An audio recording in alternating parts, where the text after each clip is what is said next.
Bismillahirrahmanirrahim. Assalamualaikum warahmatullahi wabarakatuh. Pada kesempatan hari ini, sebelum kita mulai kuliah, mari kita membaca doa. Semoga dalam perkuliahan ini kita mendapatkan berkah dan rahmat dari Allah Subhanahu wa taala. Berdoa mulai.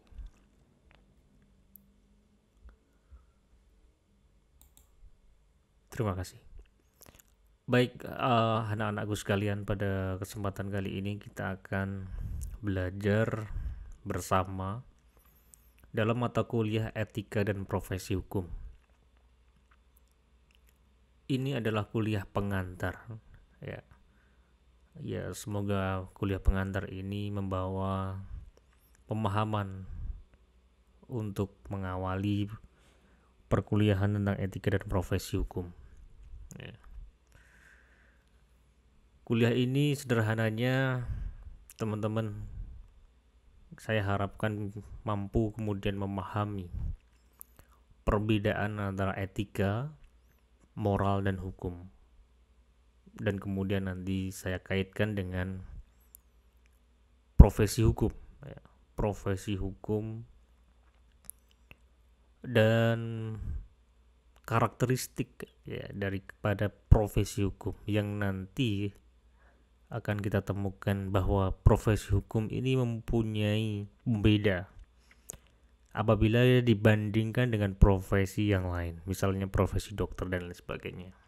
Ada karakteristik khusus yang dimiliki oleh profesi hukum. Apa saja tentang profesi hukum? Mari kita belajar bersama-sama. Kemarin sudah saya bagikan PowerPoint yang membahas tentang etika dan profesi hukum, ya.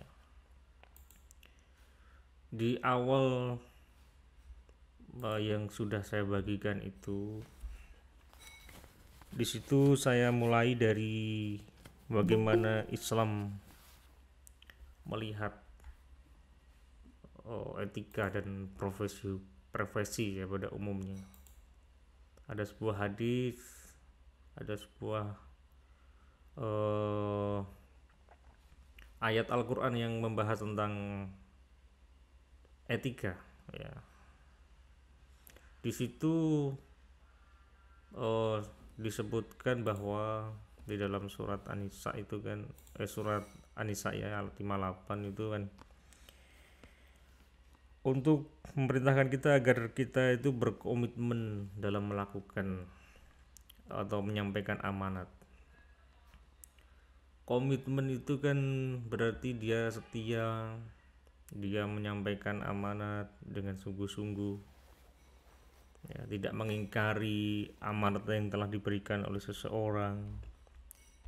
Itu kan komit, ya. Komit terhadap sesuatu yang dititipkan, yang diamanatkan kepadanya untuk dilakukan, itu komitmen. Ya, itu nanti akan ada kaitannya dengan etika dan profesi, ya. Maka di situ saya awali dari dalil nakli dari Quran yang menjelaskan tentang komitmen, ya. Kemudian dilanjutkan dengan hadis Nabi yang memberikan petuah bahwa untuk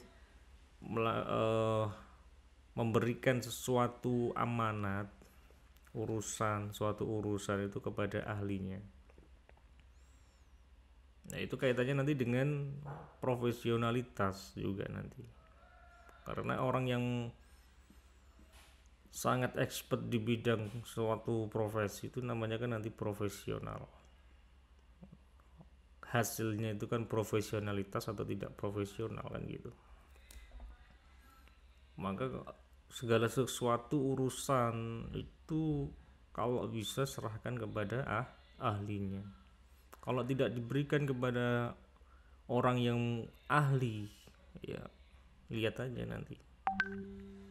Urusan negara semestinya kan juga diberikan kepada ahli.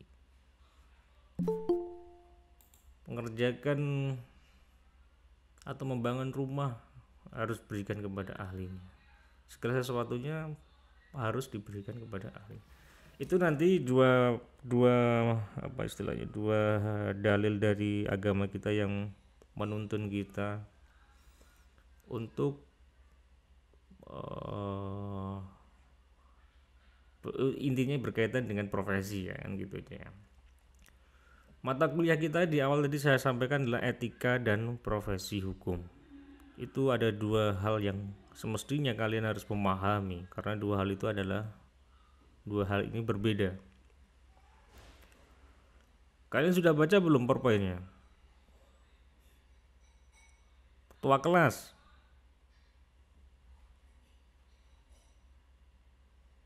Halo, Iya, Pak. tua kelas coba mana? Oke. Kamu coba kalau kamu sudah baca. Ini ada suara mbak ya, samping rumah ada mbak. Tak tutup Iya, sebentar. Pak.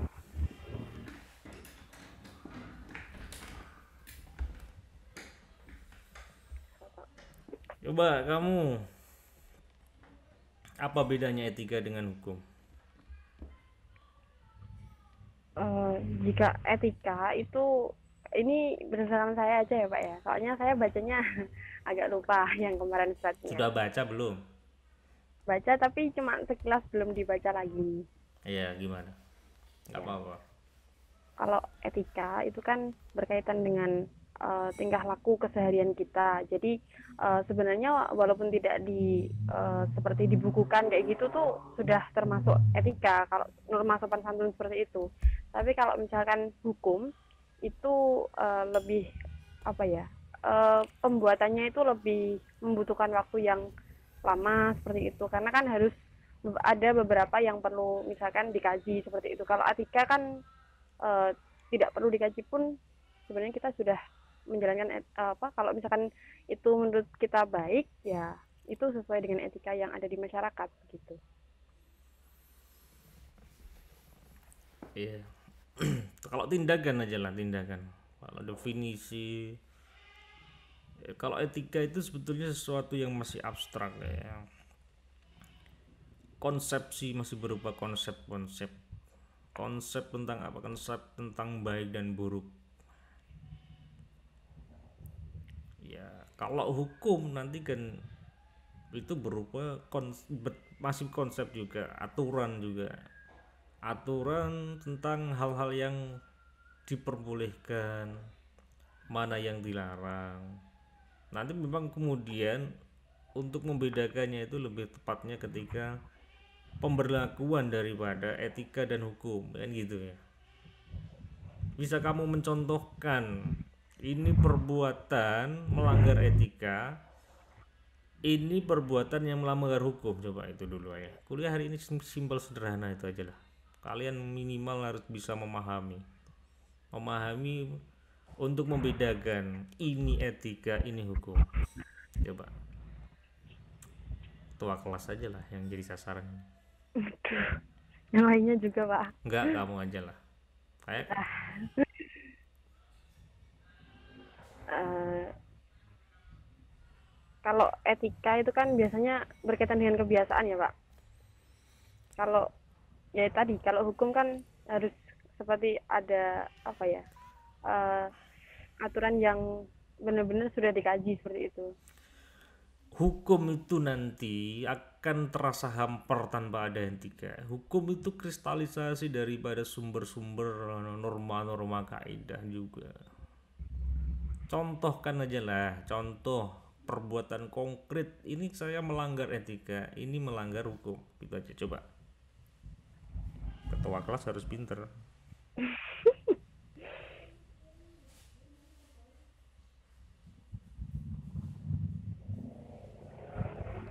Kamu bisa tadi mendefinisikan perbedaan antara etika dan hukum. Saya pengen lebih tahu kamu itu dengan contoh. Contoh perbuatan ini melanggar etika, ini melanggar hukum.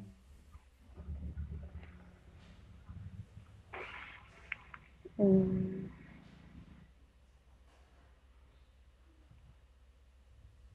Gimana? Ada yang bisa membantu ketua kelasnya ini?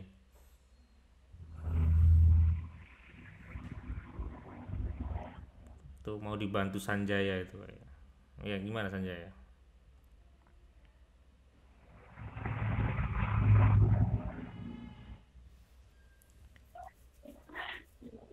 Halo, Iya satu Pak. kelas ini. Eh, sa- Ayo,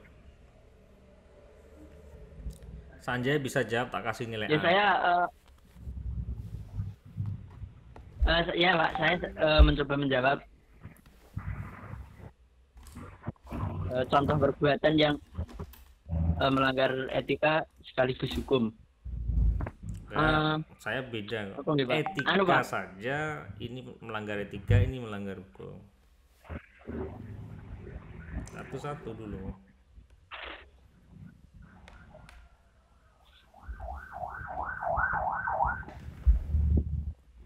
Gimana? anu Pak, Anu apa? contoh misal anu Pak, ada tentang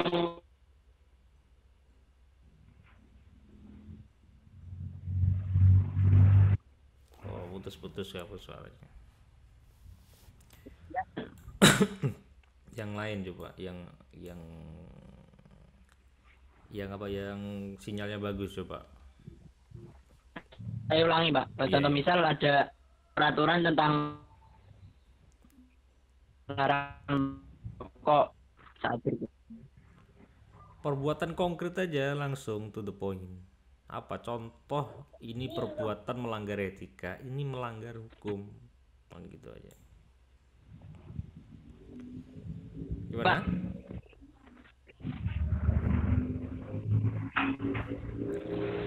Oh, maaf, suara kamu putus-putus ini, jadi saya ke yang lain coba.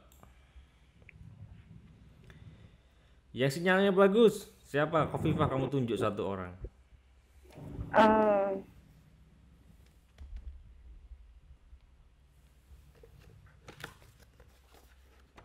Siapa? Hanif Pak, coba. Ya, mana Hanif? Hanif siapa namanya? Hafidul Hanif iya Pak. Pak, Habibul Hanif. Ah? Habibul Hanif. Mana Abdul Hanif?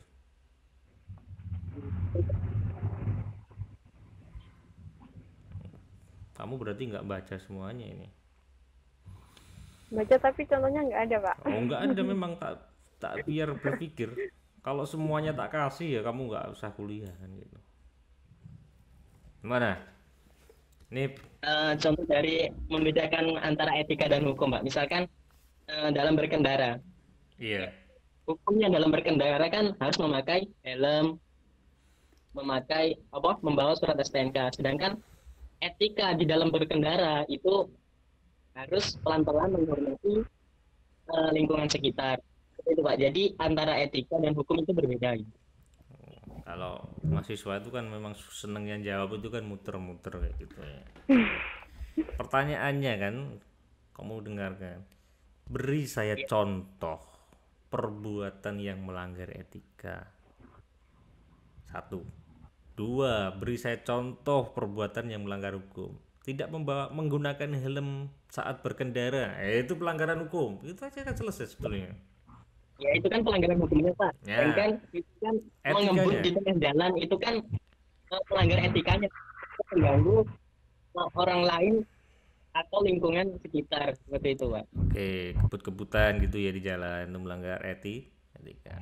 Etika. Ya. Etika itu tadi kan saya katakan sebagai konsep-konsep, masih berupa abstraksi daripada perbuatan-perbuatan yang baik dan buruk. Itu etika. Orang yang pelaksanaan daripada etika itu adalah moral. Kelakuannya itu nantinya moralitas.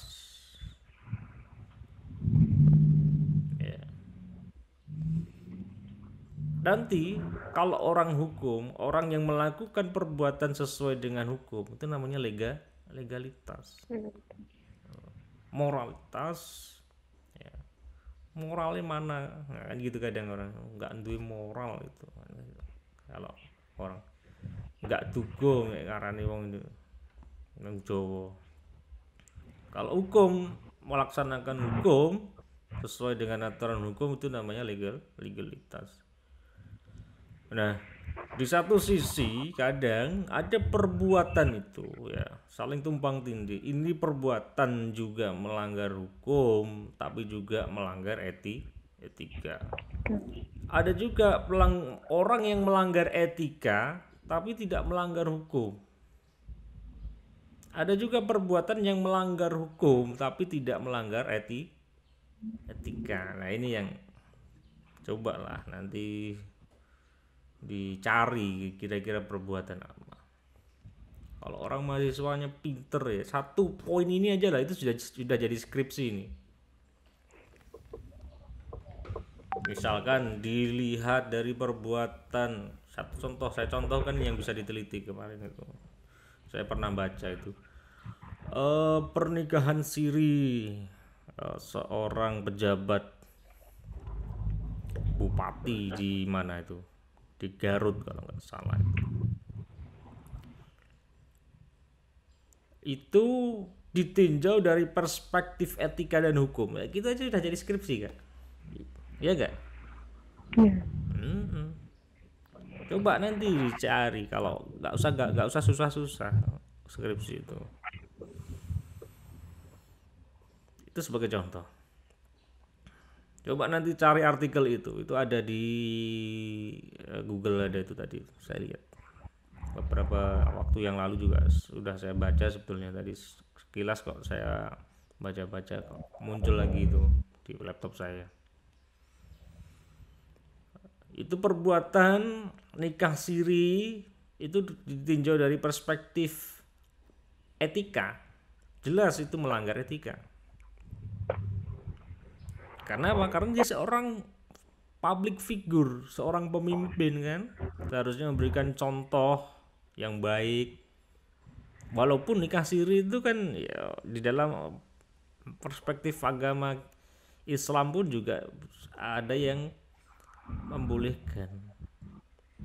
Tapi nanti ketika ditinjau juga dari perspektif hukum, pernikahan siri itu juga tidak dibenarkan. Karena di Indonesia pernikahan yang sah itu kan harus dicatatkan ya oleh pejabat pencatat nikah yang resmi sesuai dengan agamanya masing-masing. Itu pengantar awal aja lah untuk membedakan ya etika dan hukum. Nah, jadi nanti juga bisa kamu telah lebih lanjut tentang moral, di situ kan ada ketemu. Nah, sekarang etika itu di dunia modern ini saya langsung ke profesi aja, biar cepat.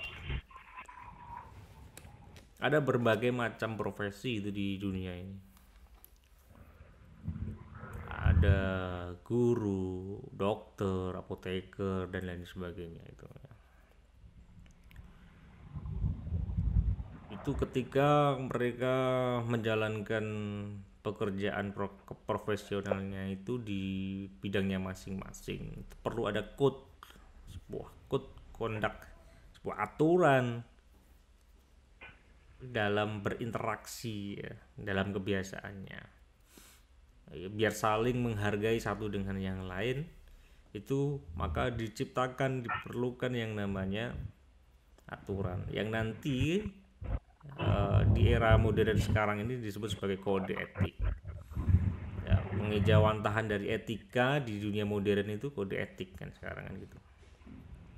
Nah, profesi seperti tadi di awal saya sampaikan, pijakan dasarnya itu kan komitmen kalau di dalam Quran yang tadi yang saya sampaikan, dan juga adalah ahli. Nah, profesi itu kan memerlukan yang paling utama itu adalah keahlian. Maka ada semacam patokan sebuah pekerjaan itu dikatakan sebagai profesi. Ada nggak di PowerPoint saya? Kira-kira ada nggak? Halo, ada nggak? Ada. Coba kamu ya dicari. Nah, itu ada ciri. Ciri daripada profesi itu menuntut keahlian, ya kan? Ahli tadi kan di hadis Nabi tadi kan, kalau ada urusan serahkan kepada ahlinya. Kalau urusan tidak diserahkan kepada ahlinya, maka tunggulah kiamat. Kiamat itu kan berarti kebobrokan nanti hasilnya kan gitu. Pelaku dari orang yang melakukan profesi dengan keahliannya itu disebut profesional. Nah, kayak tinju profesional, pengacara yang profesional kan gitu. Profesional itu minimal di dalam dirinya terdapat beberapa ciri. Satu, dia memiliki knowledge itu ya keahlian itu tadi, ilmu pengetahuan, legal skillnya punya skill yang mumpuni, punya karakteristik kepemimpinan dan kapabilitas kemampuan. Ya, sekarang begini. Saya contohkan bagaimana profesi saya lah ya. Kalau hukum, nanti ini kan profesi dikaitkan dengan hukum kalau poin kuliah kita itu. Kalau bicara tentang profesi hukum, tentu kalian sudah di luar kepala menyebut bahwa ada 5 minimal ya caturwangsa penegak hukum di Indonesia. Ada siapa? Hakim, ada jaksa, ada polisi, sama pengacara, advokat. Ya kebetulan sebetulnya saya ini kan bukan dosen murni, maka kalau ngajar ya sesukanya kadang ya. Kata kemarin janjian pagi tapi nggak ada itu ya. Ya karena saya tidak profesional sebagai dosen, profesional saya sebagai pengacara. Alasan ini ya. Gini, udahlah, yang penting salah satu contoh profesi hukum itu di Indonesia adalah seorang advokat atau pengacara. Tadi saya sampaikan untuk dikatakan sebagai profesional itu harus mempunyai knowledge. Knowledge itu didapat dari mana? Kan gitu. Keahlian didapat dari mana advokat?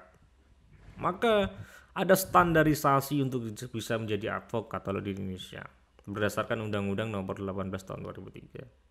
1, kamu harus lulusan S1 Fakultas Hukum, Fakultas Syariah bisa. Yang kedua, harus mengikuti yang namanya pendidikan khusus profesi advokat, PKPA namanya ya.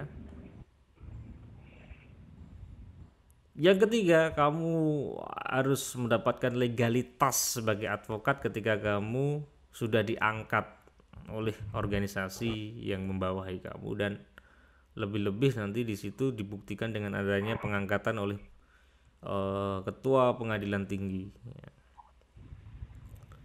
Baru kamu punya legalitas. Dan di mana letak knowledge didapat? Jadi dari situ, dari proses kamu mengikuti pendidikan profesi, kamu mengikuti kuliah lulus S1, kamu magang, ada yang kelupaan tadi, ada magangnya.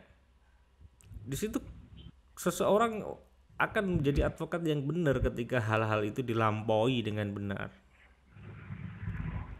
Jangan sebagai advokat yang karbitan, tiba-tiba diangkat jadi advokat tanpa mengikuti proses yang semestinya, dan gitu. Apa yang ditakutkan nanti kalau kamu sebagai advokat karbitan? Ya kamu nanti akan malpraktek ketika menjalankan sebuah pekerjaan sebagai advokat. Sama, dokter itu harus punya keahlian. Kalau tidak, kamu akan malpraktek kedokteran, kan gitu. Maka profesional di sini mengharuskan adanya ilmu pengetahuan yang cukup untuk menggapainya.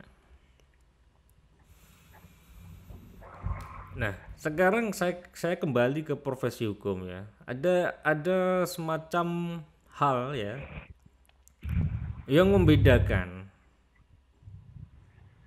profesi hukum itu dengan profesi yang lain. Ada ciri yang membedakan antara profesi hukum dengan profesi yang lain. Kira-kira kalau kamu sudah baca Pasti bisa menjawab ketua kelas. Karakteristik profesi hukum ya Pak. Ya kan, nggak didengarkan. Apa hal yang membedakan profesi hukum itu dengan profesi lainnya?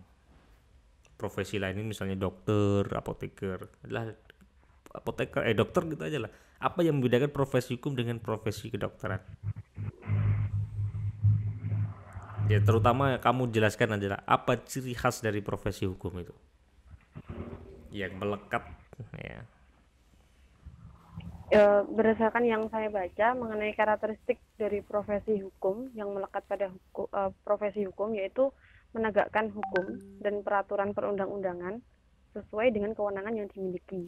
Yang mana kewenangannya itu sekaligus juga tugasnya dan juga fungsinya diberikan untuk mengatur dan diatur oleh peraturan perundang-undangan. Ya, satu itu. Jadi dia memperoleh legalitas kekuasaan bisa menjadi profesi hukum itu diperolehnya berdasarkan undang-undang, dijalankan juga berdasarkan undang-undang, kan begitu. Contoh advokat untuk menjadi advokat itu ada aturannya di mana diatur di dalam Undang-Undang 18 2003 tentang advokat. Tahapan-tahapannya diatur di situ. Dia memperoleh legalitasnya kan berarti dari undang-undang. Dijalankannya pekerjaan ini pun disesuai dengan undang-undang yang mengaturnya.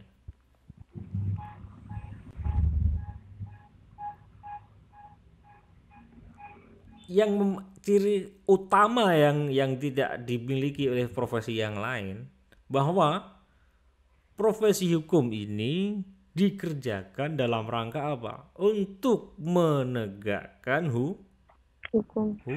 Itu poin utamanya yang menjadi pembeda profesi ini dengan profesi yang lain.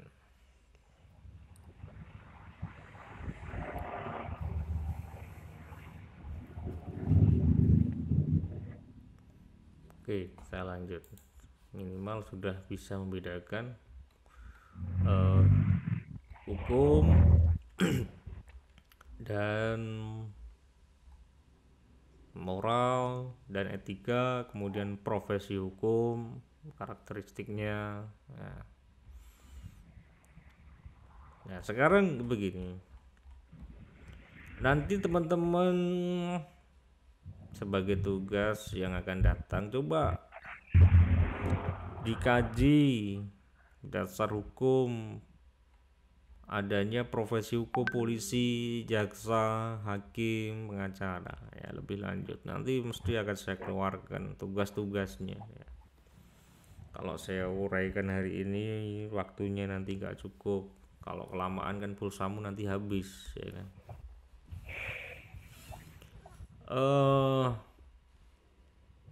Itu terus kemudian ada yang kelupaan. Sebetulnya di PowerPoint saya juga sudah saya breakdown lanjut lebih lengkap etika, moralitas dan hukum itu. Membedakan etika, hukum dari sumbernya dari mana dan lain sebagainya. Itu bisa kalian baca ulang ya. Tentang teori etika itu nanti, bahwa pada pokoknya kan teori etika itu setelah saya analisis dari berbagai referensi, ada etika ya produk barat gitu aja lah saya menyebutnya, dan etika dalam perspektif hukum Islam. Di situ sudah juga saya konklusikan, enak kan, sudah saya simpulkan ada perbedaan yang mencolok etika yang kemudian itu dilahirkan di barat dan dengan perspektif Islam. Ada pokok yang membedakan, ada pembeda yang paling asasi di dalam dua etika ini. Nanti tolong dibaca lebih detail, saya nggak akan menjelaskan biar kalian belajar sambil membaca-baca di rumah. Saya sarankan kalau teman-teman mau mencari buku, itu buku yang bagus itu ada banyak ya. Misalkan bukunya Pak Siddhartha itu juga bagus.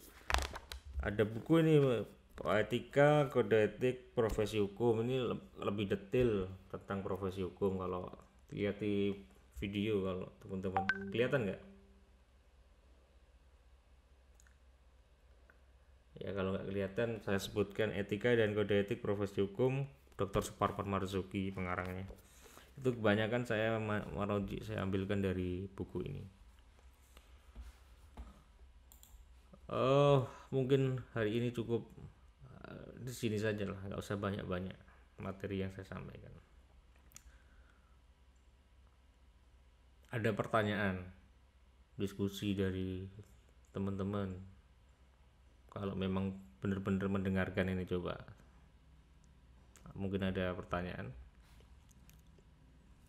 atau sanggahan, gak apa-apa disanggah. Saya tuh malah seneng disanggah. Oh Pak, kamu menjelaskannya nggak bener ini kan gitu. Halo,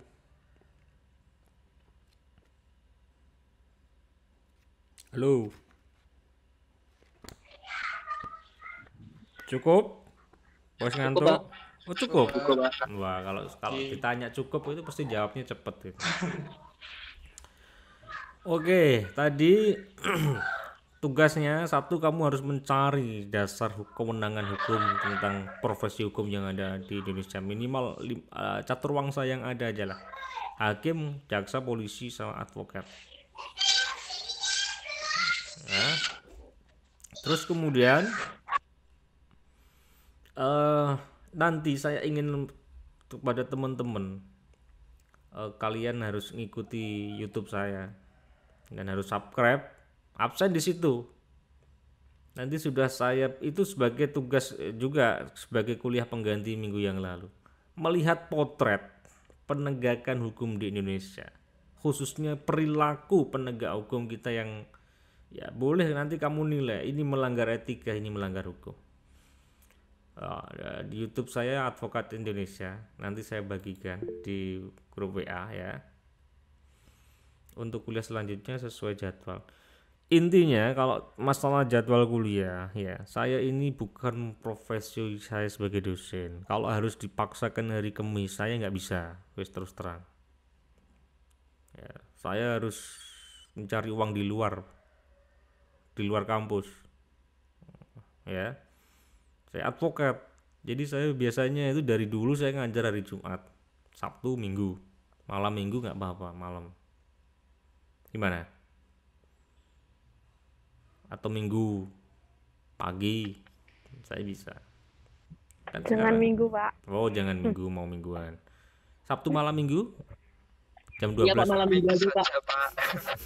Malam Jangan minggu. malam, Pak. Oh jangan malam. Yep, makanya saya kalau pagi saya nggak bisa juga karena masih ribet terlalu pagi. Saya sidang itu aja jam 9, kamu paksa saya suruh ngajar jam 7, saya nggak bisa. Ya, jam 9 ke atas saya bisanya ya. Terserah mau hari Jumat, Sabtu, Minggu silakan. Yang penting jangan Senin sampai Kamis. Tapi Jumat, Sabtu, Minggu jadwalnya pagi ya, Pak? Maksudnya jam-jam segini atau? Ya jam-jam segini bisa. Jumat gitu, seperti ini ya, bisa. Atau habis Jumat saya sih bisa juga. Ya terserah ya. Mau pakai media apa, kalau seperti ini mahal, nggak kuliah pun loh. Saya itu nggak keberatan. Saya malah seneng kok. Iya apa enggak?